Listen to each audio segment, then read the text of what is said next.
Welcome to a presentation on border area development between the Malaysian state of Sarawak and the Indonesian province of West Kalimantan on the palm oil industry. The series is part of a comprehensive assessment of cross-border value chains between Sarawak and West Kalimantan. The study supports development of the West Borneo Economic Corridor in the Brunei, Indonesia, Malaysia, Philippines, East ASEAN Growth Area, or BIMP-EAGA. We hope that you'll enjoy this overview of the project. If you want more information, you can find details in the complete study called Pre-Feasibility Study of Sarawak West Kalimantan Cross-Border Value Chains, which is available on the internet.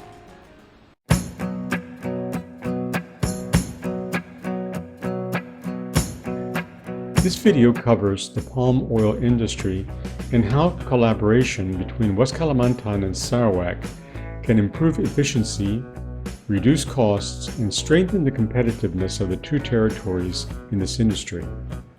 While palm oil remains controversial because of deforestation, the Roundtable on Sustainable Palm Oil, RSPO, is transforming that view by making sustainable palm oil the norm.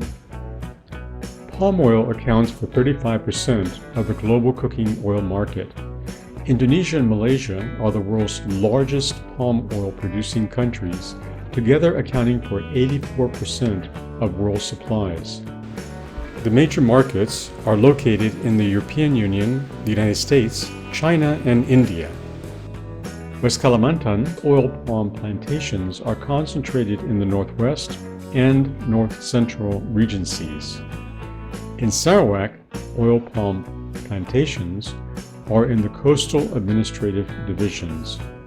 Sarawak is also one of the leading producers of palm oil-based products, but its supplies of oil palm are limited, so access to nearby suppliers like West Kalimantan is critical. The motivation for this cross-border value chain is our finding that industry competitiveness is greatly influenced by distance and transport costs of oil palm suppliers, and that countries sharing a common border like Indonesia and Malaysia can greatly benefit from cross-border value chains.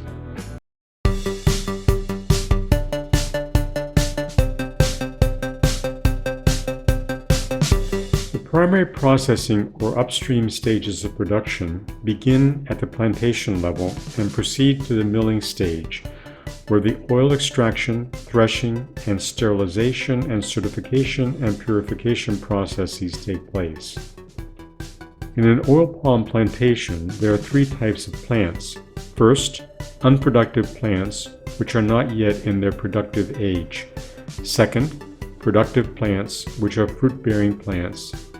And third, old or damaged plants which have passed their productive age and no longer produce fruits.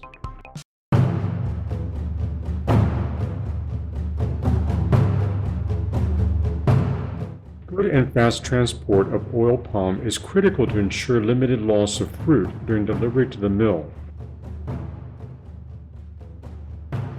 Also, road strength and maintenance of carriageways are just as important as the quality of the trucks themselves.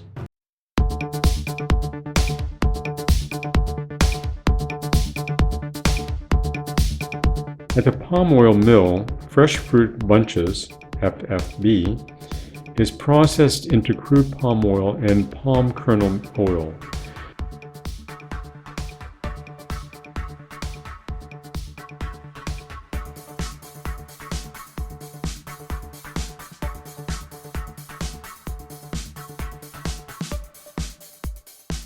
The processing of FFB into crude palm oil involves cooking, threshing, digestion, pressing, settling, purification, and drying.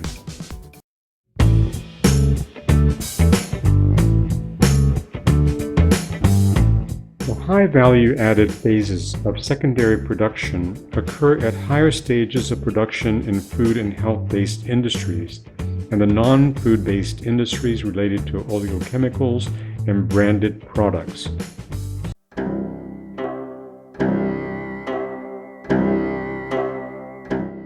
Sarawak's high-end oleochemical and branded products industries could significantly lower their costs and increase their competitiveness if they expanded imports from West Kalimantan.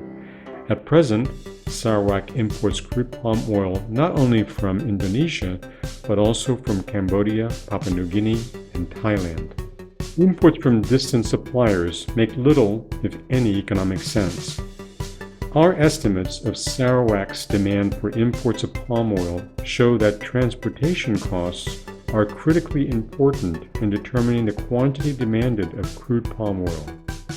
In particular, a 1% decrease in transportation costs has the effect of increasing the quantity demanded of palm oil by 1.4%. This would represent a huge saving for food and health-based industries. Moreover, one of the major palm oil export ports of the world is Bintulu in Sarawak. The evidence therefore clearly supports the benefit for both West Kalimantan and Sarawak from a cross-border value chain in the palm oil industry. The resumption of border trade agreed upon by the two governments will lay the groundwork for companies to take advantage of that opportunity. Don't forget to subscribe to this channel to keep up to date with industry-specific projects on cross-border value chains. We cover value chains from a practitioner's point of view and also include cost-benefit analysis and project appraisal using non-monetary criteria.